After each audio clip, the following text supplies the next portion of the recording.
Hey friends, there's all those good news, bad news jokes. Usually they're about a doctor. We need to begin with a couple today. Like the doctor does this eye surgery on this guy, and he comes in after the surgery and he says, I got good news and bad news. The man says, well, what's the good news? And the doctor says, well, you're about to get a new dog. Think about it, you'll get it. Okay, or how about this one? The doctor comes in and he says to the guy, Mr. Smith, I'm so sorry, but once we got in, we discovered we had to amputate both of your legs.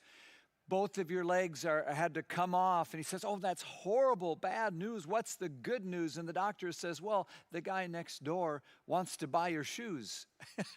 So that's some good news and some bad news in that order. We need a laugh, I think, to begin what we're talking about today, because honestly, we're going to talk about some stuff that is no laughing matter at all. In fact, some quite serious business. In all my years, walking with the Lord and working with the Lord's people, I have to say I've never seen a single one who lived happily ever after.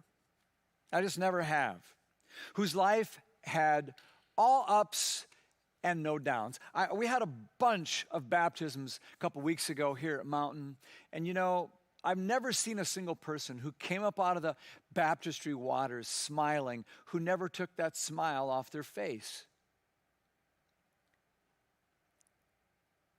The good news is that, on the other hand, I have seen so many followers of Jesus who have endured some really serious affliction, some deep trauma, huge, disappointments and setbacks in life, who've endured incredible pain through years of difficulty.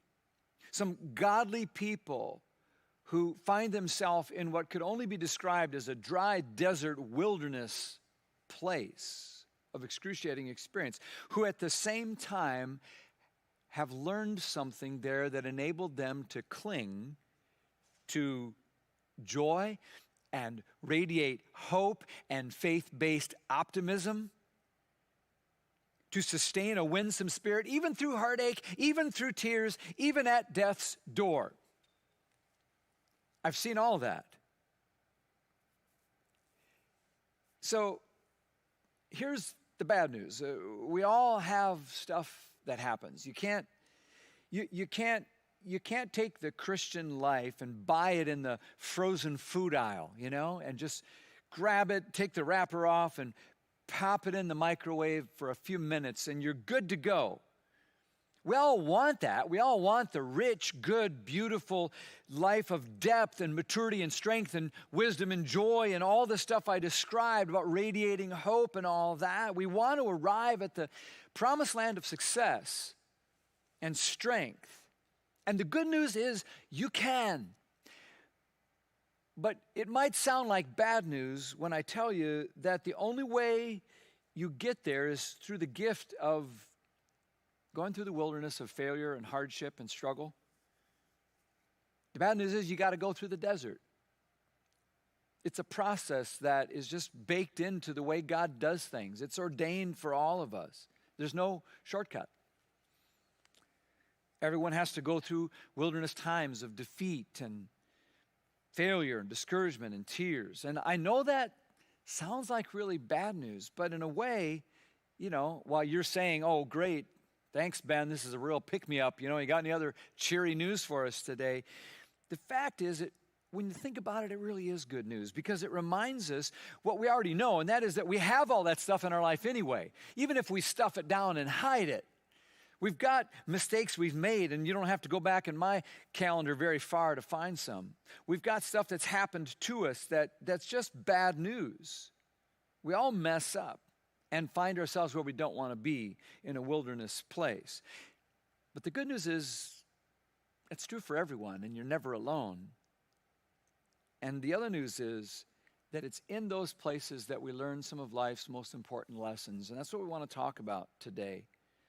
God uses all of that stuff to shape us and to help us become the version of ourselves we could never be had we not been to the wilderness. So welcome, everybody. We're in week 2 of this series. We're calling an MO like Mo, because everyone has a modus operandi, right? We have an MO, a thing that we do, our habits, and the way that we live our lives. And the most classic leader in really all of human history is probably Moses, and we're learning a ton from him and his life story. And he's had a ton of highs and lows, and turns out he spent some time in the wilderness. Last week, we talked about how he was born into trouble and how all of us have some times of instability and insecurity in our life growing up, and that whatever childhood you had, God can visit you there and redeem it and use it. And just as his mother surrendered that which she treasured the most, her own child, into a basket in the river, it found its way into the hands of God and his purposes. And whatever you are holding on to that needs to be surrendered, you can do the same as she did. And know that what you need to surrender can be given over to God, and it will find its way to God's purposes. Now, Moses' life, if you remember, we're kind of taking this is a long life, and there's a lot of scripture about this, but a lot of people have pointed out that his life kind of boils down to 3 40-year segments. All right, the first 40 years is where he's a prince of Egypt living in a palace, right? This is where he thought he was a somebody. The second 40 years is when he lives as a fugitive in Midian, hiding in the desert. And this is where he discovered he was a nobody. And the third 40 years is where he becomes a leader of God's people, guiding and directing them to the promised land. And here's where he learned what God could do with a nobody. He moves from being a somebody to a nobody to learning what God can do with a nobody. We're focusing on that second 40-year period today, after his time of growing up in Egypt, because it comes to a tragic and abrupt end through a mistake that Moses makes. And he finds himself leaving the plush palatial palace and finds himself in the middle of a desert, desolate, barren, nowhere.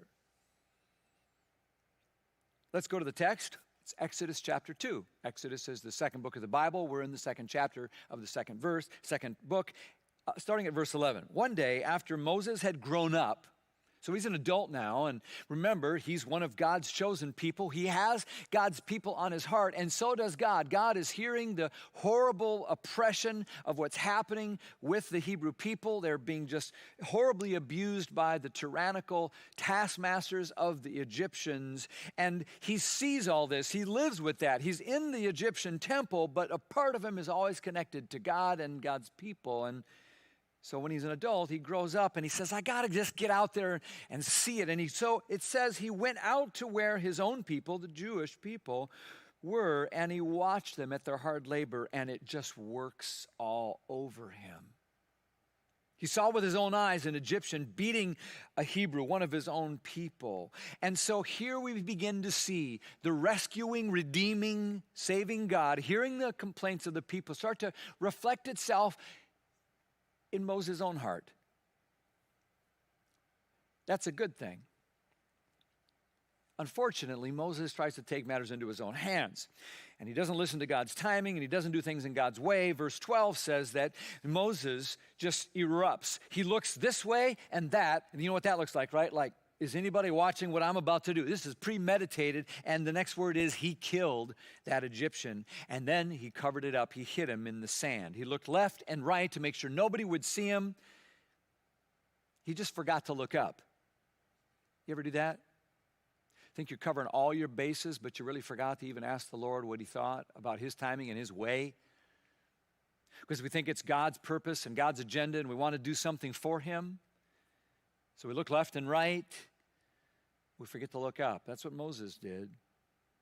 And so I don't know how he killed him. Maybe it was with a sword or a spear or something he'd learned growing up in the palace. Maybe some martial arts. We don't know. And then he tries to conceal the evidence. It's like a scene from the movie Fargo or something, except instead of a wood chipper, he tries to bury him in 5 inches of loose sand, thinking it's over and nobody will know. Of course, the Bible reminds us that your sins will find you out. You can't hide your past in the sand. It usually takes a while, but the truth always surfaces.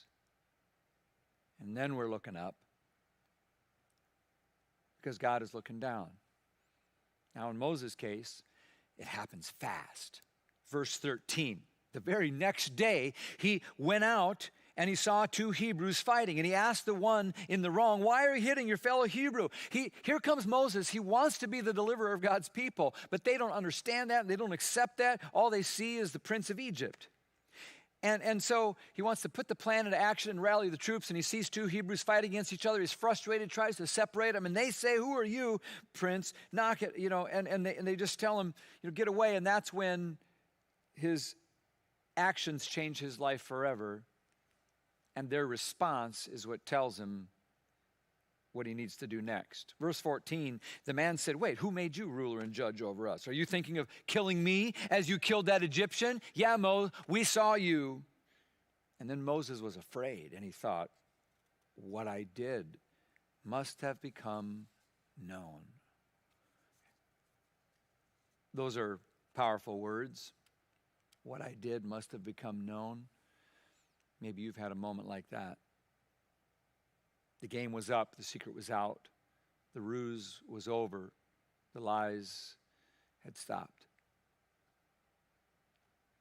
Usually that brings some pretty radical change into our life, which feels like bad news, but often that sort of rock bottom, that sort of intervention, that sort of can't pretend anymore, turns out to be good news, even when it feels like bad news. News travels fast in Egypt. Exodus chapter 2, verse 15. When Pharaoh heard of this, he tried to kill Moses. I'd rather have him dead than have a traitor for a son, stepson. So Moses fled from Pharaoh, and he went to live in Midian, where he sat down by a well. Maybe you've never heard of Midian. Well, that's okay, because it's not that big a deal. It's Podunk, it's Paducah, it's Timbuktu. So here's the prince of Egypt running for his life, away from the palace, never will go back and call it home again. He goes west. They always faced east in those times. That was the way they oriented their life. You face east, and then you knew your bearings, north and south. And so behind you, the backside is west, and that's where he went, to the backside of nowhere, to a place called Midian. And if you've ever seen a desolate, dry, rough, dusty, lifeless desert, that's where Moses went. I've talked to a few kids who are excited about heading off to a new school next fall. There's some that are going to be heading to whether middle school or high school. And, of course, there's a lot of kids I've talked to that are heading off to college next fall. And you know the drill. You look at websites and you make a school visit. You check the brochures. You make the phone calls, whatever. But that helps you choose a school. And then you drive there or fly there. And then there's that quick exchange. And the kids are like, bye, Mom and Dad. And Mom and Dad have a lump in their throat. But God has a school too.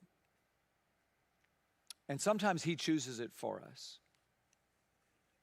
And it doesn't have dormitories or classrooms, but it is one of his very effective places at teaching us so much of what we need to know. And God's school is the wilderness. It's the dry, dusty, scorched earth of the desert. It's not a very fun place to be. It's desolate. And you might spend many months there or even years. In Moses' case, 40 years. In Hebrew, the word for desert is midbar. Midbar is the word desert, which is from the word dabar, which means to speak, which I think makes sense. Because on the one hand, the desert is the place where we're in solitude and we don't speak and we hear nothing. But in another sense, eventually, when we're in the desert wilderness place, God eventually will speak with us in ways that we can't hear anywhere else. He'll teach us things we can't learn anywhere else. Even if we don't hear from him right away. Because I think it's the lonely places, and I think of the hard times in my life. Maybe you can think of those desert experiences you've had where you're finally kind of stripped of things that are comfortable. You're stripped of things that are distracting, and you can hear the voice of God, even though life is hard. So there's Moses. He's running from something. He's afraid of something. That's what sends us into the wilderness. And in that school, there's three things that God can do to teach us. One, I think God uses waiting. We wait in the wilderness. And God uses the waiting to teach us trust and obedience. And God uses loneliness to teach us the beauty and strength of solitude. And God uses the discomfort and pain we feel to teach us the strength of His presence. You know, over in the New Testament, we get a little insight into this episode out of Moses' life by listening to how the New Testament writers talk about it. Acts chapter 7, New Testament now, it refers to this. It says, Moses fled and became an alien in the land of Midian, in the middle of nowhere. He's a stranger out there, but where he became the father of 2 sons, and 40 years had passed. So you can see this. Here's this guy. As soon as he gets wind that Pharaoh's trying to kill him, he jump in the chariot and ride it until its wheels fall off, and then stagger on his princely sandals until those come off, and he's snagging his palatial robes on the cactus branches all around him until he shows up parched and tattered and worn and on his last legs as he meets a humble farmer by the name of Jethro in Midian, of all places. Guess what? He ends up marrying one of that guy's daughters. In other words, he's not just visiting the wilderness. He's putting up a mailbox. He lives there now. They have kids. It's the next phase of his life. Life has a funny way of taking some turns, doesn't it? And think about the contrast. Here's this guy. He had gone to school already once in the richest, best school. Think of Oxford of ancient Egypt. That's where Moses would have gone to school. He learned hieroglyphics, highly technical and difficult language to learn. He learned science and literature from the best schools of Egypt, all the military tactics and disciplines, ate the finest foods and living in the lap of luxury and comfort. And now here he is in the middle of nowhere, living with his in-laws, doesn't even own his own sheep, with a couple of kids chasing sheep through the sand. It's a major detour. It's not the school he was planning on enrolling in. Back home, he was a celebrity, like Prince William or Harry. Every time he did anything, everybody noticed and listened, and sheep, they don't do that. He's living in obscurity, and I'm sure he had to think to himself, what a waste. What a waste this is. But here's the thing that we must not forget. In God's school, nothing is wasted. Everything becomes an object lesson or a way to learn and grow. God doesn't waste anything. No tragedy, no bad stuff, no detours, no hard stuff. In fact, some of that stuff is the best training of all. So let me challenge you to think about the thing you hate most about your life right now. You got it? The thing that you hate it. Would you believe me if I told you that God wants to use it, even redeem it, let it come in handy for Him and you and others once it is surrendered to Him? In God's school, God uses waiting to teach us trust and patience. And Moses learned that lesson of patience in God's timing. For him, it was 40 years. I went to school a long time. I didn't go 40 years. My goodness. But it would come in handy when the wanderings of God's people went on for 40 years. Moses could simply say, I've been there, done that. Is there something you're impatient about right now? Some learning that God could teach you through the waiting? Rome wasn't built in the day. Your soul won't be built in the day either. The school of wilderness can teach us patience.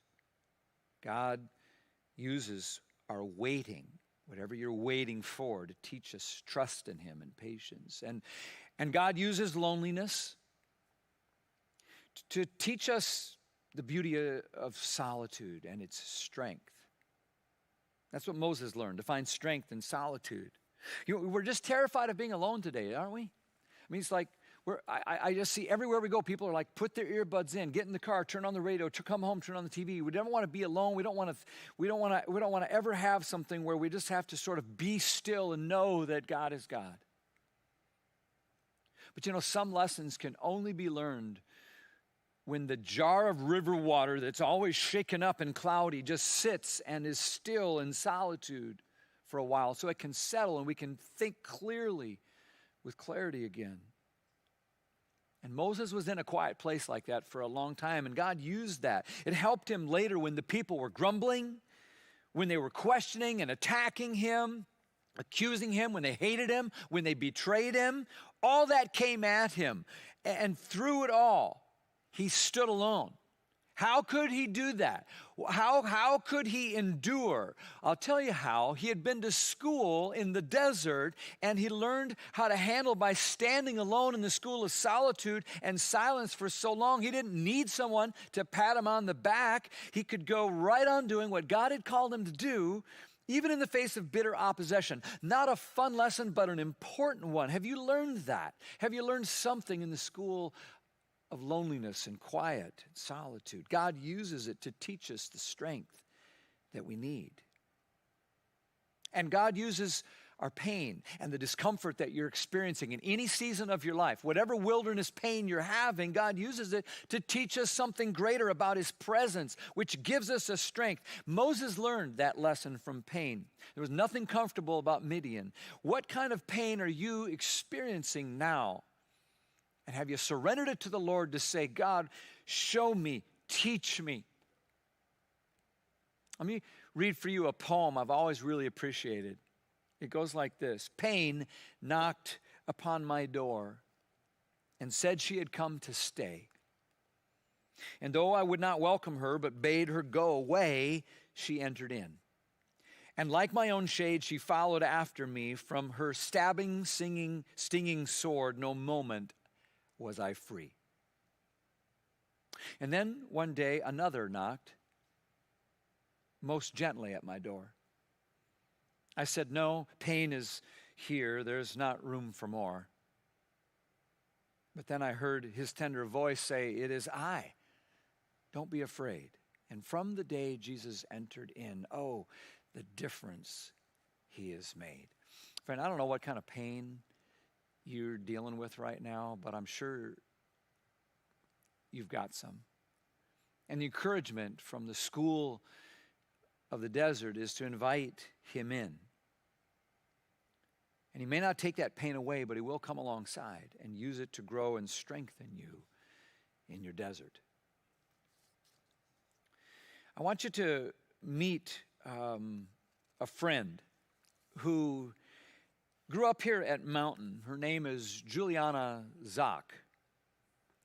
Juliana grew up here and after college came back here to serve on our team as a resident and training for ministry. And even as she was doing this beautiful job of helping so many others on their journey with God, she was having quite a journey of her own. In fact, she found herself in a desert place, what many through history have called the dark night of the soul.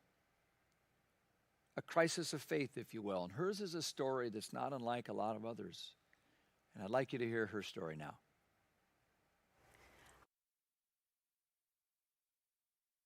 Had wilderness experiences, whether they were literal desert wanderings or metaphorical long periods of just waiting on God.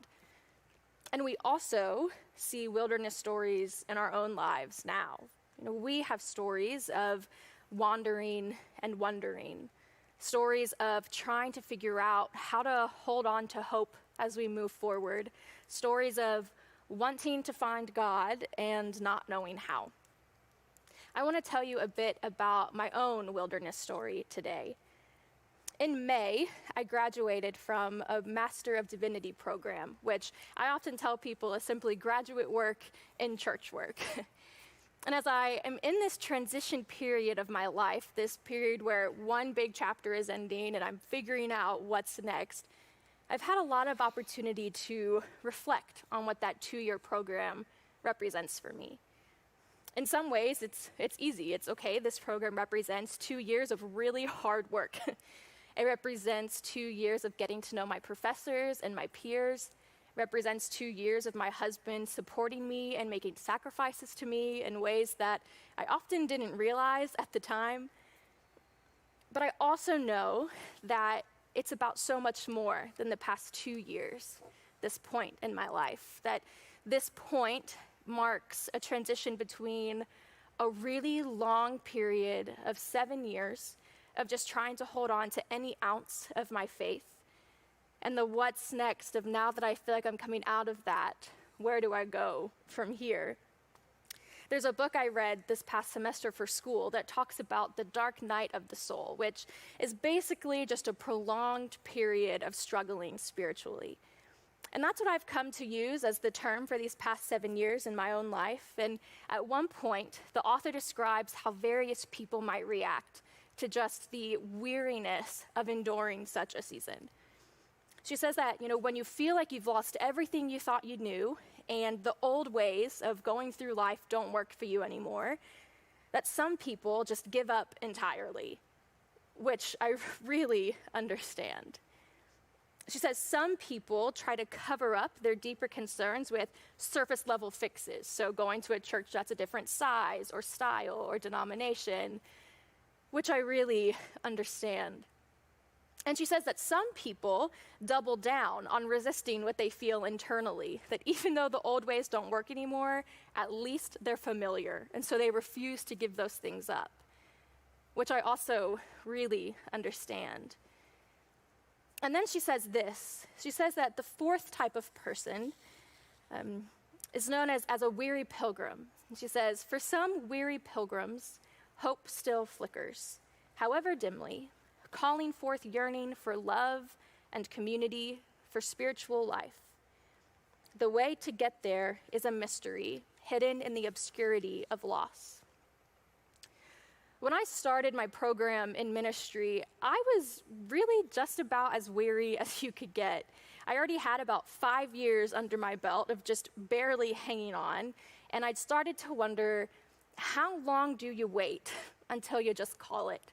Like waiting in traffic. You know that you've waited a long time, so inevitably if you get off, it's gonna speed up right around the corner, but around each corner it doesn't speed up, and so you start to wonder, when do I just take the next off-ramp?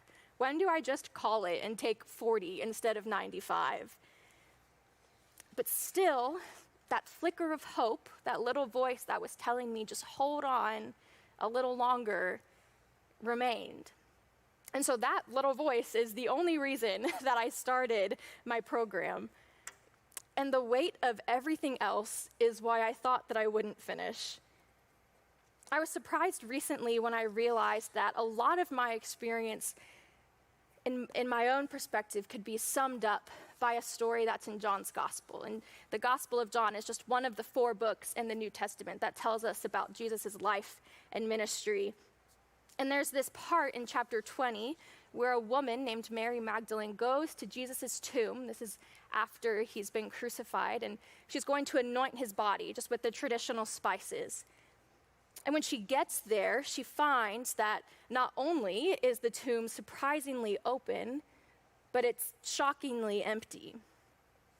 And John tells us that Mary runs to Simon Peter and the other disciple, who is probably John. And I wonder if she was out of breath when she got there. I know I get out of breath pretty easily running just from place to place. So I wonder if she was out of breath and if the shock and the fear and the worry was showing on her face when she said, "They've taken my Lord and I don't know where they've put him. Naturally, they run back to the tomb with her. They want to see it for themselves, and they discover that it truly is empty. And then John tells us that they go back to the place where they were staying, leaving Mary alone, weeping now, in front of the tomb.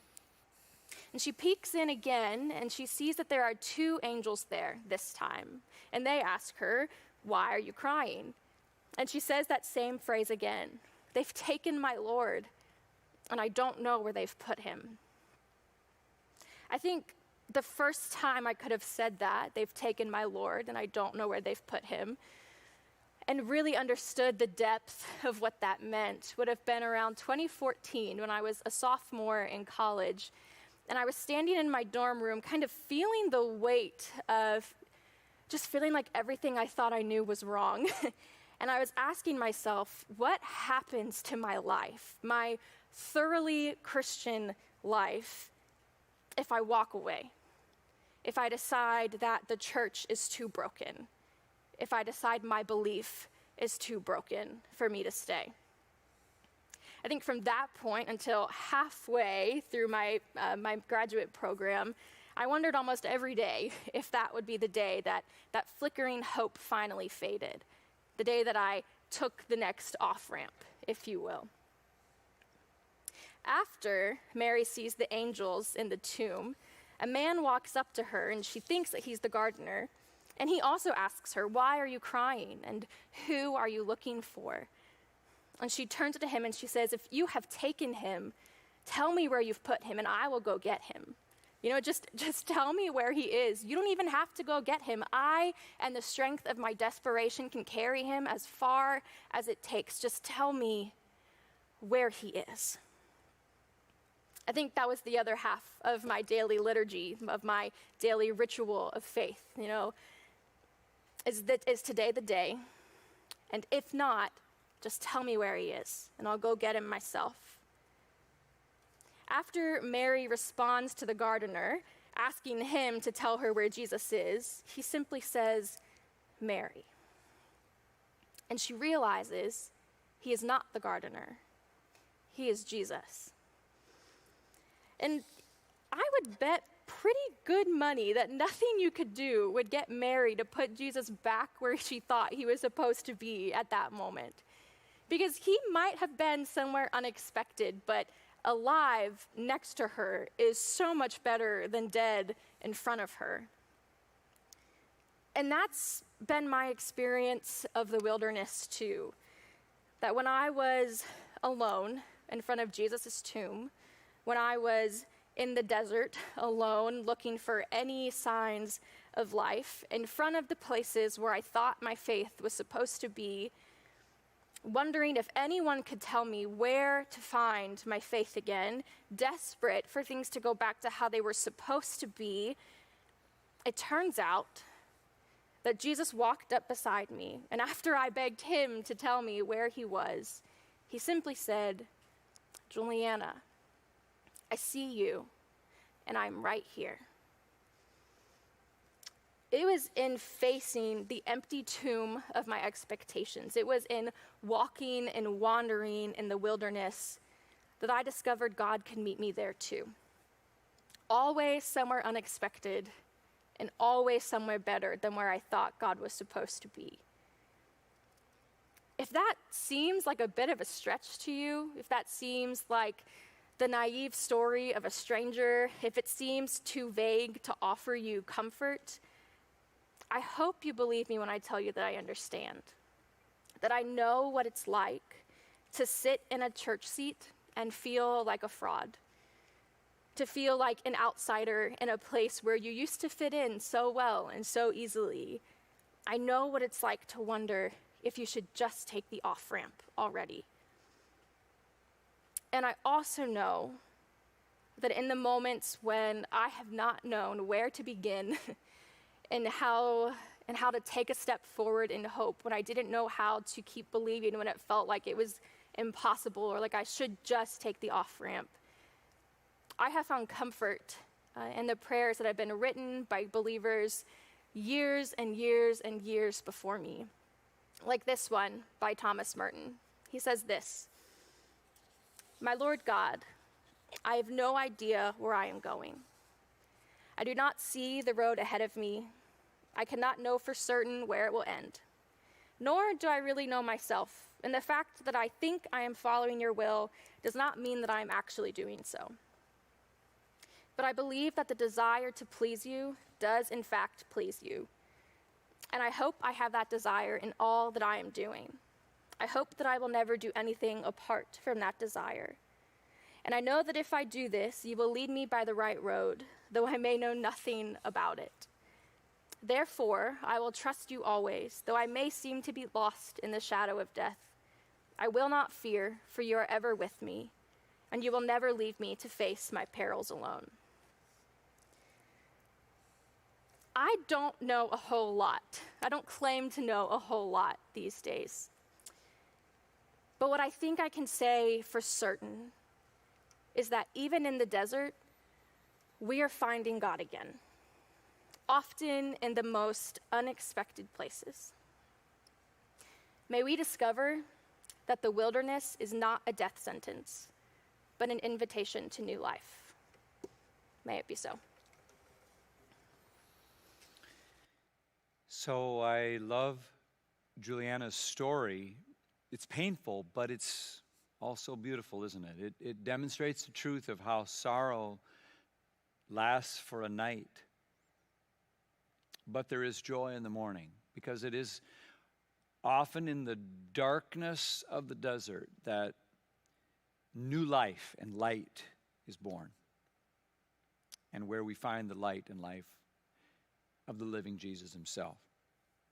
So friends, there's lots of reasons why you might find yourself in the wilderness. You know, it may be that you're taking care. I talked to someone who said she's taking care of her ailing and aging parents, and there's not much help, and there's no end in sight. It's like stretches like a long desert in front of her.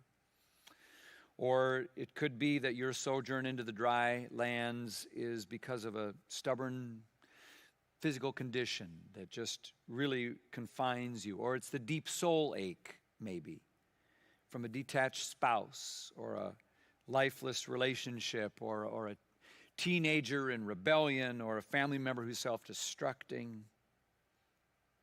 Or you could have moved from a place where you were all connected and had family and friends, and now you're in this place that feels as welcoming as the Sahara. You could have messed up at work, or failed at school, or got dumped, or your job is boring and thankless. Friends, we wind up in the desert wilderness for reasons like Juliana's, different than hers. The question isn't so important about how or why, but who we turn to when we're there. Who we trust is there, even in the dark. Let me leave you with a beautiful scripture that has helped so many, including myself, through the darkest times of my life. Deuteronomy chapter 32, God is talking about his child, Israel. He refers to him in the personal sense, and you can almost put your own name in there. Here's what it says: "In a desert land, he found him." God found him in a barren and howling waste. He shielded him and cared for him and guarded him as the pupil of his eye. Replace your name with those names there. God found you in a desert land. God shielded and cared for you. You are like the pupil of God's eye. God knows where you are today, no matter how lost you may feel, in the outer reaches of some nowhere, in a place that Juliana or anyone else may have found themselves. How horrible things are is not what's important. Whatever failure or whatever sorrow, whatever you're running from, whatever isolation you're feeling as a result of the pandemic or something else, God will shield you and encircle you and enfold you with his protecting love. And he will guard you like the pupil of his eye. Did you think about that? The pupil of your eye is the most protected part of your body. It's the part that you won't let anything touch it. You shield it with great care, safeguard it from the sun. If something gets in, a speck gets in there, you are immediately getting it out of there. And so it is with God's care for us. No matter if we feel forgotten, the truth is, you're like the pupil of God's eye. The following verses 11 and 12 say that God is like an eagle a mother bird that stirs up its nest and hovers over its young. They may be oblivious to it, but she is spreading its wings to catch them and carries them aloft, and the Lord alone is the one who will guide you. And friend, God is guiding you, even when you don't feel it, even when you don't know it, and even if you can't believe it. God has not taken his hand off your life any more than he took it off of the life of Moses. He is spreading his wings over you and has sheltered you with his pinions and is carrying you even now. So you reach for the hand of the guide through the desert, whatever your desert wilderness is, and remember this. Jesus went through the worst desert of all, and he did it for you. He experienced aloneness like no one else ever has. He was rejected. He lived in obscurity. He suffered the worst that life on earth and hell itself could hurl at him, didn't he? On the cross, he said, I thirst. And when the desert night was darkest, he screamed, my God, why have you forsaken me? You talk about deserted. He felt its heat. He felt its loneliness, its obscurity and solitude, but he did it for you. So you just keep walking. You keep making footprints in the sand.